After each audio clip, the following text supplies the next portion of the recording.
Welcome to Malicious and Mysterious. I am your host, Braylee Parkinson, and I am intrigued by both history and true crime, and I like to share strange and disturbing stories.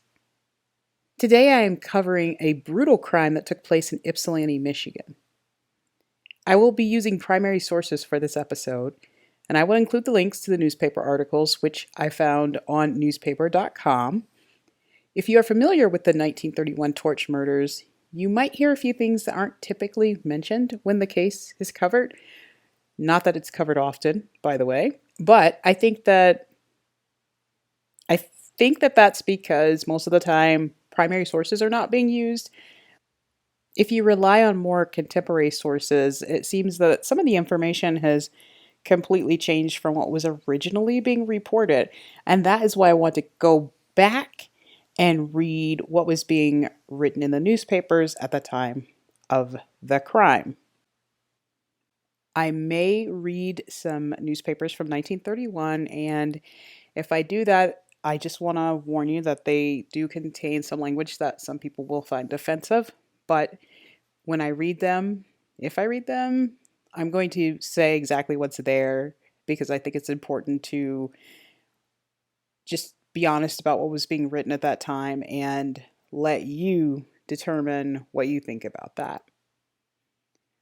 Another reason why I want to cover this story is because I lived in an apartment next to the area that was once called Peninsular Grove, where the bodies were found. I lived a carefree, maybe even reckless life a little bit during my time in Ypsilanti. I mean, I strolled through empty, dark streets and headed off into secluded, wooded areas. And when I read about these four young people who were basically just like me, they had the invincibility that youth breeds. Reading about them, it just reminds me of the days when I took chances and I probably shouldn't have. But at the time, I was just very trusting. I felt like I was going to live forever. And even with all its flaws, I still love Ypsilanti. The small city it's not far from like rolling farmer fields and the hustle and bustle of Ann Arbor. For a while, it was a great spot for me. And I miss the coziness of the farmers markets there and the co-op and Depot Town, walking to the restaurants and bars there. But LaForge Road has a dark history. Several of the women who were killed during the co-ed killings in the late 1960s in Michigan were found in this area. In the late 2000s, when I lived there, the police came to my door one night to warn me about a string of rapes and break ins that had been happening in the apartment complex that I lived in. At the time, I was living in a ground floor apartment and I was going to graduate school and work, and I lived by myself. And the police were just going around warning everybody in this complex because our complex was right up against a wooded area. We were pretty much surrounded by trees. So it would be very easy to commit a crime and run into the woods. That is still to some extent true about this area. There are more apartments in the area now, but I just remember driving down LaForge Road towards Getty's, and it was pretty rural.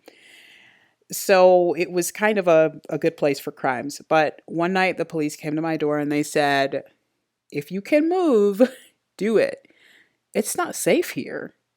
And I just remember thinking, wow, I've felt so safe living here, but it's really not safe, huh? So I ended up moving.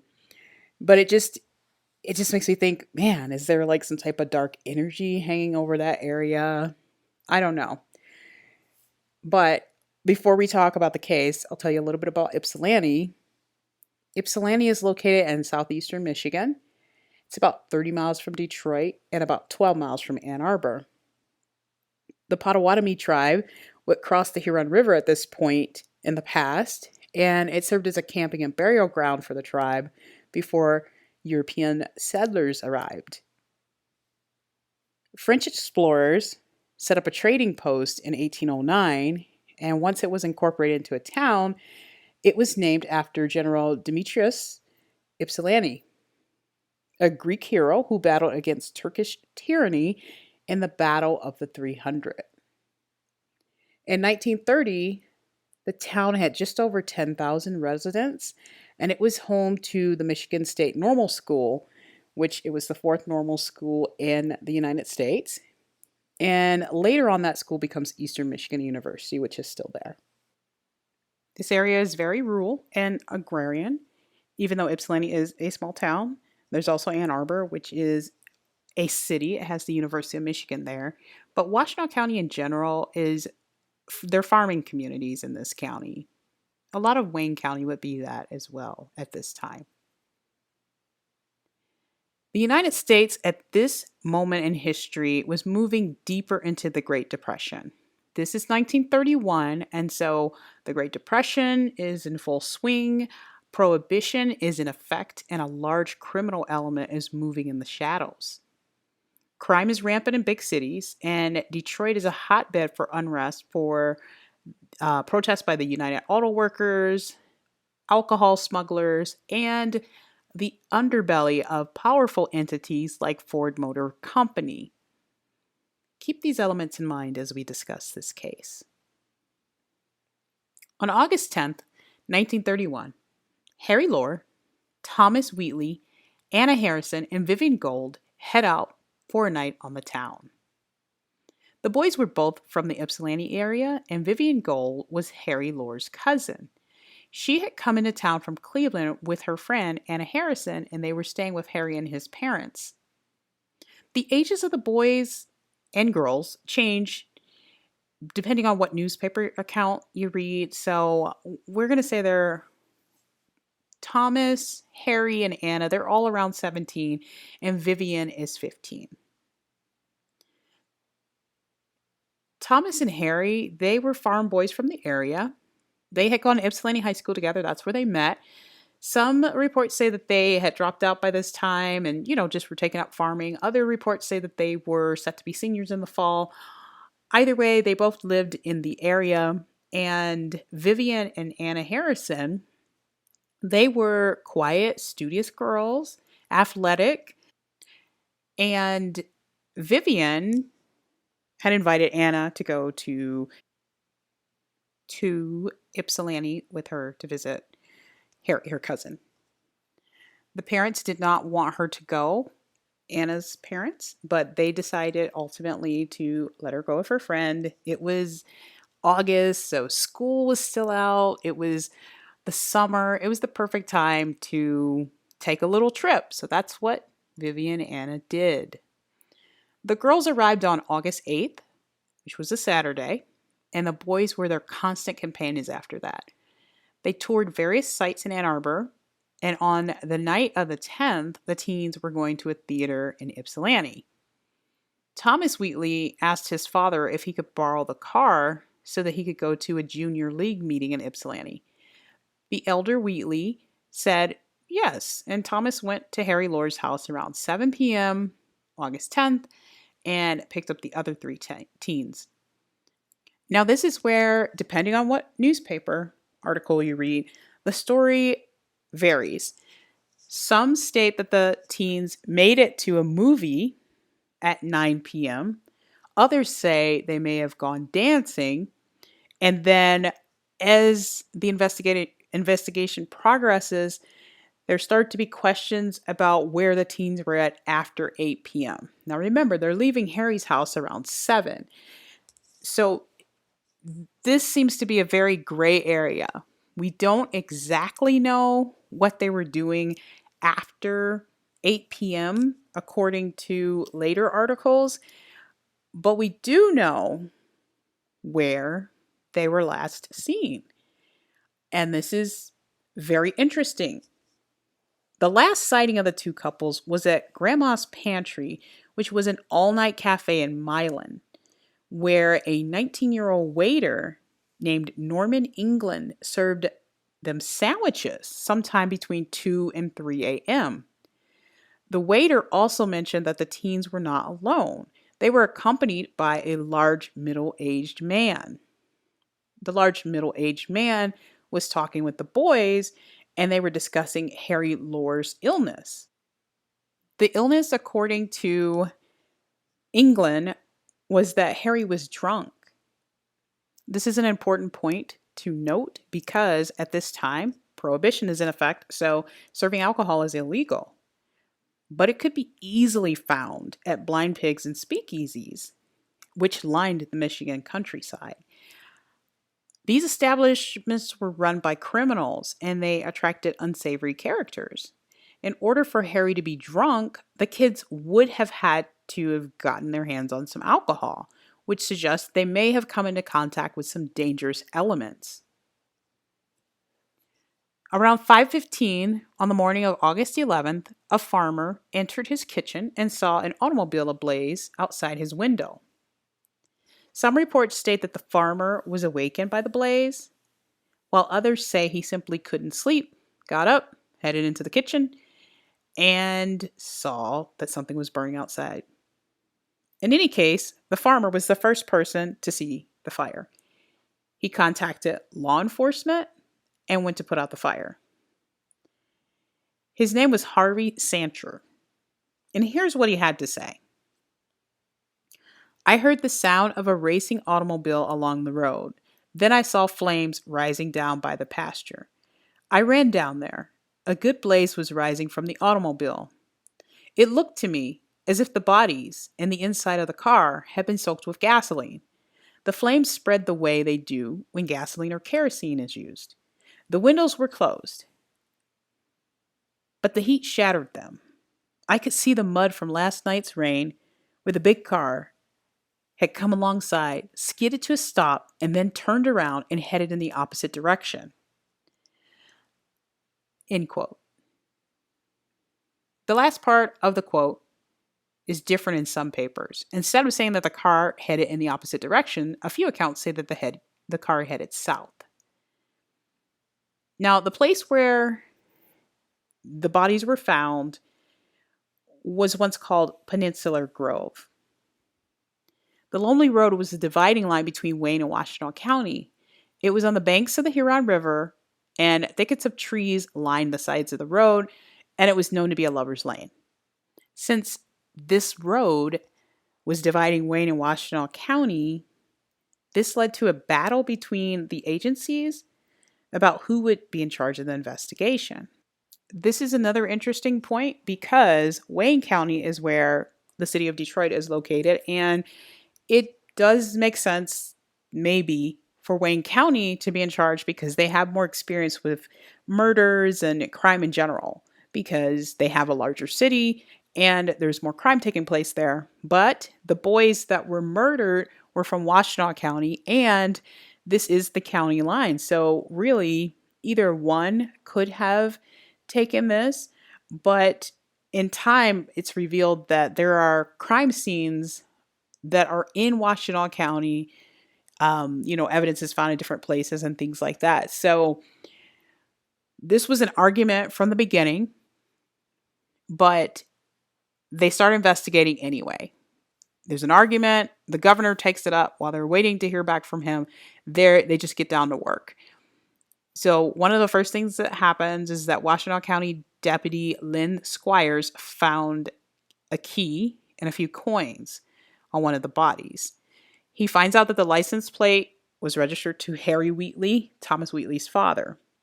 The elder Wheatley identified the keys, and this revealed the gruesome truth. 4 innocent teenagers have been maliciously murdered.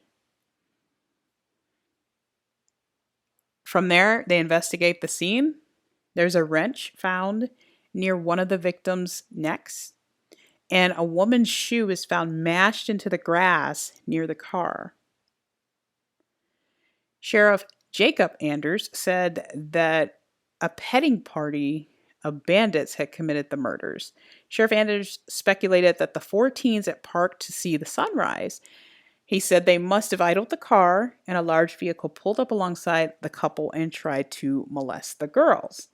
Now, this is the initial theory that is put out. The initial theory is that the boys tried to defend the girls. The boys were killed, and then the girls were killed. But the medical examiner initially says that they didn't think that the girls had been molested. They were clubbed to death. So this is a horrific crime, And obviously, you want to solve it as soon as possible. So even though Wayne County and Washtenaw County are kind of butting heads a little bit, they just start the investigation. There are speakeasies and blind pigs throughout the woods in both Wayne and Washtenaw County. So the police, they form posses with local residents and they go into the woods to raid these places. Everything within a 10-mile radius is raided. By 10 a.m., 4 people have been brought to the Washtenaw County Jail for questioning.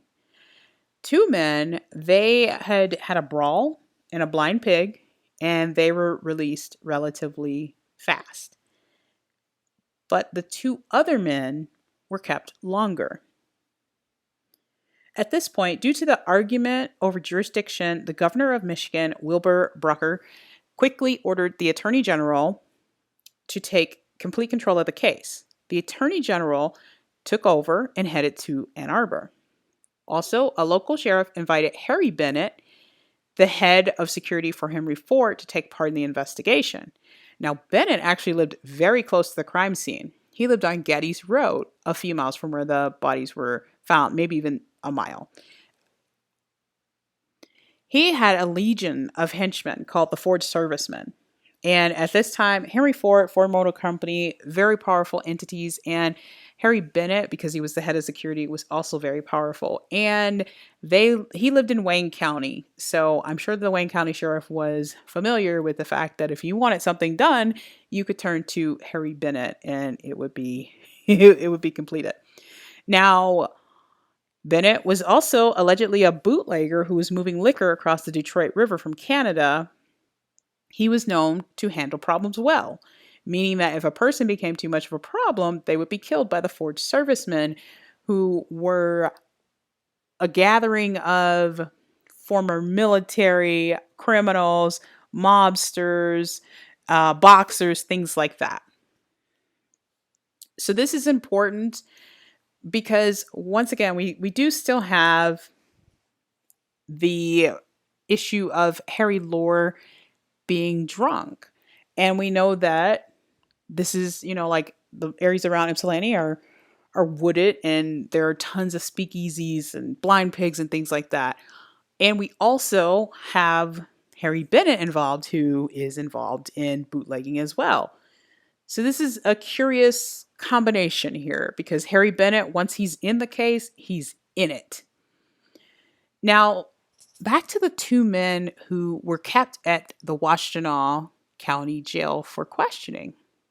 So state policeman Frank Walker and a posse, they raided this shanty out in the woods where 2 brothers, Paul and Lawrence Keene, lived. They were about 2 miles out. And when the posse shows up, they say that Paul and Lawrence are washing blood-soaked clothes and scraping blood blots from 2 clubs in their quote-unquote house on wheels in the wood. The brothers claim the stains were varnish on the clubs, but then they later admitted that they were blood, but they said, wait, that's from a bar brawl that we had in the past. So the posse, they search the shanty and they find 38 caliber bullets, a box of shotgun shells, bloodstained apparel, 2 rifles, and a club. So the brothers are taken to the Washtenaw County Jail. They're questioned. And while they're being questioned, a mob forms outside the jail around noon. So by noon, Harry Bennett, the head of security for Henry Ford, is involved. And he goes with some cars and clears through the mob and gets the brothers and takes them to a state police post in Wayne County for their safety and maybe because he would have more control in Wayne County. Meanwhile, the gruesome details of the murders began to emerge. Harry Lore had been shot 3 times. Thomas Wheatley had a fractured skull. And the girls had been clubbed to death before being put in the car and set on fire. And as I mentioned before, the doctors conducting the autopsy, they said that they didn't think that the girls had been raped or anything.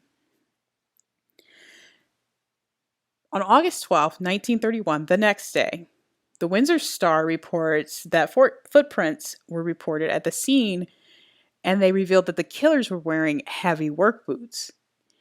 So this is the 12th, the very next day. So the Keens were still in for questioning, and the shanty was raided again. And this time they find another club that wasn't there during the first raid the day before, or at least they didn't see it the first day.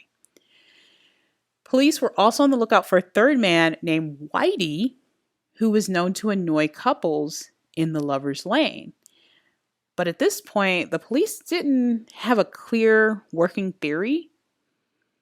They thought that the car's gas tank had been drained and the gasoline was poured over the car, and the 14s, after they were killed, were set ablaze that way.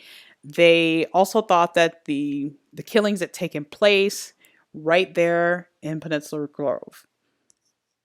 So that is where they're at, say, 24 hours after the crime. Now, on that day, August 12th, a salesman from Ann Arbor, if you believe certain newspaper accounts, his name was Fred D. Jones, but some newspapers say that it was a man named Cal Ordway from Ypsilanti. Whichever the case, a man went to the police and turned over a blood-stained purse he'd found the previous day on South River Road. And once again, depending on which account you're reading, it's either 6 miles from where the bodies were found or 2 to 3 miles away from where the bodies were found. It was soon revealed that the purse belonged to Vivian Gold. It was identified by her mother. The assumption was that the purse was thrown out from a car as the assailants drove away from the scene. This caused officials to question the Keens' involvement because they didn't have a car, which is interesting because couldn't they just have thrown it if they were walking? But apparently they really thought it had come from a car. So they had that. They also had a .38 caliber bullet, which would match with the Keens' gun, the caliber of bullet, but they had not done ballistics yet to find out if it matched the actual gun. So now the idea that the teens were killed in a different spot starts to emerge because the purse was in a different spot. And that meant that the assailants likely had a car. So that's when suspicion on the Keens starts to shift. There are also tire tracks. So this is more evidence that the Keens probably aren't who they are looking for in terms of the assailants. Washtenaw County Deputy Sheriff provided a theory that the police were working on at this point. The theory of how the crime unfolded is, quote, the assassins killed Lore and at least overpowered young Wheatley at the spot where the purse was found, in my opinion. Then they drove with Wheatley and Lore and the girls to the county line road where the car was found. And they attacked the girls. Lore, who was the bigger of the two young men, attempted to fight off the assailants. He was shot and Wheatley was beaten unconscious. End quote. Lore was shot in the head and he had a fractured rib and a punctured lung. So those were also from bullet wounds. They said he had been shot 3 times. The other 3 teens were reportedly beaten to death with a club.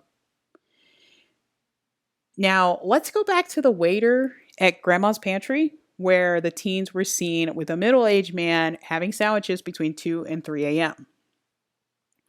The waiter that served the teens and their middle-aged companion sandwiches had this to say, quote, the third man wore soiled and ragged clothes and was about 5 feet 11 inches tall. He weighed about 175 pounds and was between 25 and 30 years old. End quote. England also contradicted medical authorities with his statement, quote, Lore appeared to have been drinking. He was sick. His face was very white and his clothes were soiled. He asked for a towel to clean up with, end quote. On August 13th, the police reported that they had found the gun used in the crime, and a note was handed to the police by an African-American woman. with the names of two men who were the killers. The police didn't reveal where the gun was found, but they said that they knew who the owner of the weapon was. Now, this is where things get a little crazy. So, before we talk about the turning point in this investigation, let's talk about what is going on outside of the investigation. Newspapers start to offer rewards for information about the killers.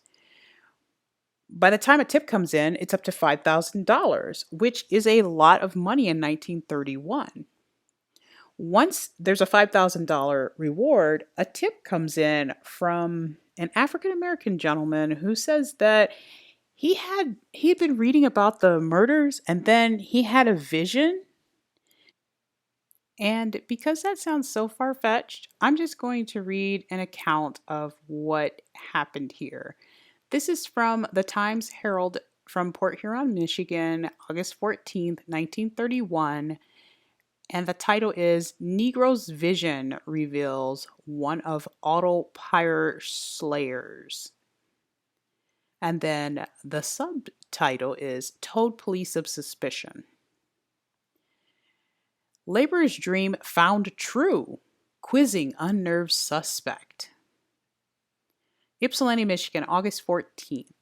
Frank Johnson, Negro glass workers laborer today, told how a vision, some suspicions, and a desire to get a share of the rewards offered in the torch slayings of two couples near here resulted in his part in the arrest of Fred Smith and David Blackstone. Johnson told the police he knew Smith, Blackstone, and Frank Oliver, the third slayer. Tuesday night, I had a vision, Johnson said. I'd been reading about these murders Tuesday, and in my vision, I saw three men doing the murders. So Wednesday morning, I went right over to Otis Ogden's house. Hot Tamale, that's Blackstone's nickname, lives there when he doesn't live with his folks. I says, Otis, what time did Hot Tamale come home Tuesday morning? And Otis tells me Hot Tamale came in about 5:30. I say to Otis, was he nervous? And Otis says, he was nervous like anything. Otis told me he and Hot Tamale had had a big fight about Hot Tamale going home to his folks. Otis put him out of the house. Well, Wednesday night, I saw Hot Tamale on the street. I noticed his right hand was cut clear across the middle. How come you cut your hand, Hot Tamale? I asked. He says, it was an accident. Then I says to him, you hear about the murders out on that lonesome road, Hot Tamale? And right away, he begins to shake. He shakes from his head to his feet. So then I got a suspicion and I ran right down to the police station. This is quite an interesting turn of events. Someone has a vision. They ask a few questions. They think someone's having some type of anxiety attack, and then that person is arrested. Very strange. Also, as they pull these men in, they are said to have confessed. So they pull in David Blackstone and Fred Smith and grill them. And then the following day, they arrest Frank Oliver, who was actually at work. He was painting houses for a living, and he was at work, and they came and they arrested him. Now, I'd like to read a contemporary account that is from the Ypsilanti Historical Society. Now, this is from a judge who was 10 years old when this took place. And I'm just going to read some of it. It's rather long, but I'll read some of it because this is going to summarize the confessions from the killers. Everyone got into the Wheatley car. Victims pleaded to let us go and we won't report you, Blackstone said. Yes, and then we land in the jug. It would appear at this time that David Blackstone formed the initial intent to murder, but we must remember that Fred Smith and Frank Oliver was part of the conspiracy and were equally guilty in the eyes of the law. The Wheatley car was then driven to Tuttle Hill Road, south of Ford Lake. At that time, the culprits were going to leave them and go back and get Frank Oliver's car and then ditch the Wheatley car. It was a horrifying scenario. Blackstone and Smith held guns on the victims. The victims were ordered from the car. Miss Harrison was attacked by Blackstone. Vivian Gold said she would rather die, and he shot her, according to Frank Oliver. Blackstone shot the other teenagers. Lore and Wheatley were lying on the ground. Lore got up to fight, and Blackstone knocked him down. In addition, the boys were hit in the head with a stone, and Anna Harrison was beaten with a wrench by Blackstone. Instead of leaving the bodies at the Tuttle Hill Road site, the bodies were loaded into the Wheatley car. They drove to Peninsular Grove to pick up Frank Oliver's car.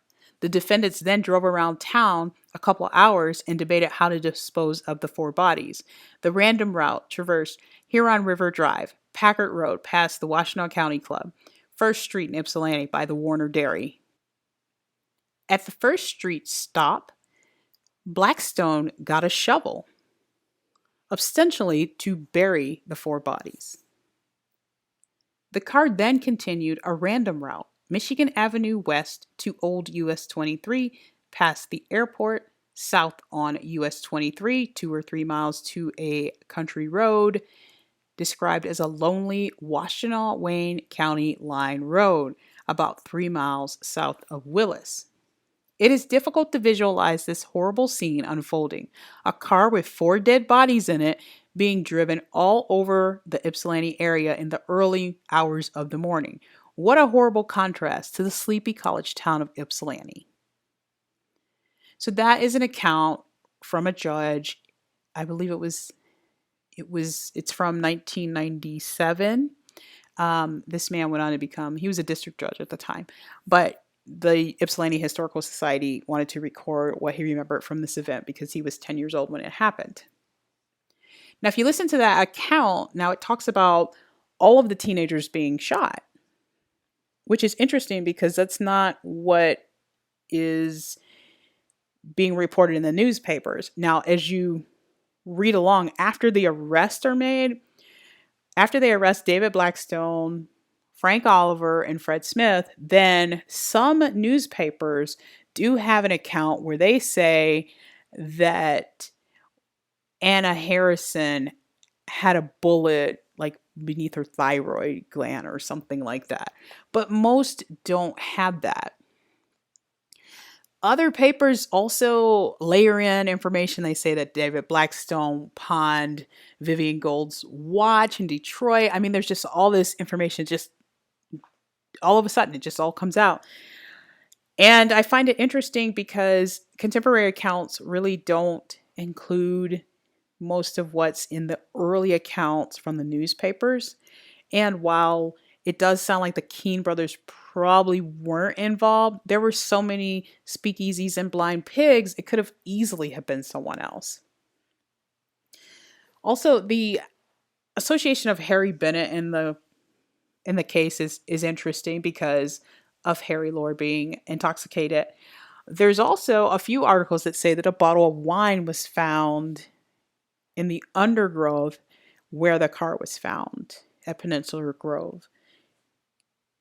Also, Fred Smith is said to be the quote-unquote middle-aged, ragged, soiled man that was with the teens. But I'm not finding information to say that Norman England, when he went to identify this guy, said, yeah, that's the guy. I haven't found anything like that. And I would think that that would be a pretty important piece of the puzzle.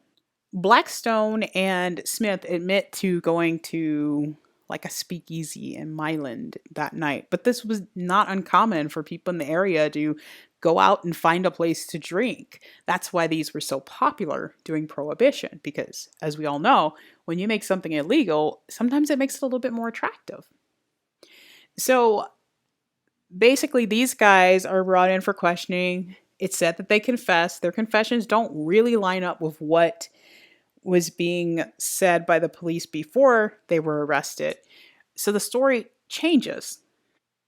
There's also the inclusion of Harry Bennett. There is a book called Henry Ford Critical Evaluations in Business and Management by John Cunningham Wood and Michael C. Wood. And they write a little bit about Harry Bennett's role in the Ypsilanti torch murders. And their portrayal is a little bit different than what you will read in newspaper accounts of the time. Their portrayal is that Harry Bennett, he contacted some informers and he sent out the Ford servicemen to get information, and they come back with a suspect. They take some suspects with them and they take him to the basement of Bennett's fortified home on Getty's Road because Bennett was a wanted man. Bootleggers were after him. The United Auto Workers were after him. He needed security, so that was part of the reason why he lived in this fortified home. He also had like a little railroad track offshoot that could get him down into Fairlane, where Henry Ford lived, in a shorter amount of time than if he had to take like a regular train. So in this book, they say that Bennett pulled a suspect into the basement. He had the Ford servicemen around. They were like messing around with some type of electrical equipment, making it seem like they might electrocute this guy, and they wait until they get a confession. Now, they don't name the person, but I'm assuming that this must have been Blackstone because Blackstone is said to have confessed. First, he confessed at 8 p.m. the evening after they arrested him. So I'm assuming that this is Blackstone, although he's not named. While Bennett is interrogating the suspect, he has the Ford servicemen get Wayne County Sheriff to come to his house. He keeps the Wayne County Sheriff upstairs. They give the Wayne County Sheriff beer. Bennett is interrogating the guy, and after Bennett has a confession, he brings the guy up and turns him over to the sheriff. That is quite a way to get a confession. And also, if that's the way that it happened, then it doesn't line up with what was in papers at the time, saying that the police had suspects and the prosecutor was there grilling them and things like that. There are a few other areas of this case that just are very interesting. For example, Catherine Keller was the girlfriend of Fred Smith, the man who is said to have owned the gun. And she was the heir of a prominent judge who had passed away. It's said that she was caught cleaning bloody clothes in her apartment and things like that. Other accounts say that she was caught with bloody newspaper in the basement of the house where she lived, which it sounds like it's a rooming house, which they're very common in Ypsilanti, because it is a place where the normal school was at. And because of that, you'd have students that would come to Ypsilanti, go to school, and they would live in these rooming houses. And those are still there today. I lived in several when I lived in Ypsilanti. Ultimately, Keller will be cleared of all charges associated with this crime. They charged her with accessory after the fact murder, and she was cleared of all crimes, but they went so far as to exhume the body of her uncle who had passed away, the judge, even though from the accounts that I read, he had been dead for a while, but they were trying to say that maybe she poisoned him and killed him. He left her $35,000. He had adopted her as an infant because I guess that her parents were dead. I'm not sure, but it was very interesting to read about that because she had dated Fred Smith, and I guess the judge had tried to help him rehabilitate because he had gone to jail before. So that was another mark against Fred Smith and David Blackstone. They both had been in jail before, so they were ex-cons. It was very easy for the public to believe that they had committed this crime, and perhaps they did. Now, the third person who was convicted was Frank Oliver. He was 19 at the time. And This conviction was crazy. They confessed, they pleaded guilty, and they were on their way to prison after that.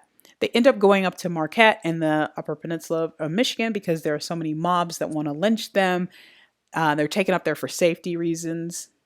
But I don't know exactly when this happened, but David Blackstone, the African American um, man that was involved in this crime, actually ends up dying in Marquette prison. He is crushed in a stone crusher. And then Fred Smith also dies in prison. But something very interesting happens with Frank Oliver that I think it just brings questions, I guess. In 1950, Frank Oliver asked for a new trial, mainly because he didn't have a trial in 1931. Well, he has this lawyer who says, hey, you know what? He's a victim of quick justice. He didn't know what was going on in the courtroom. He was basically told to plead guilty. At this time in 1931, there weren't public defenders assigned to people. So the way that a criminal's rights were viewed were much, much different, or even just a suspect's rights, I guess I should say.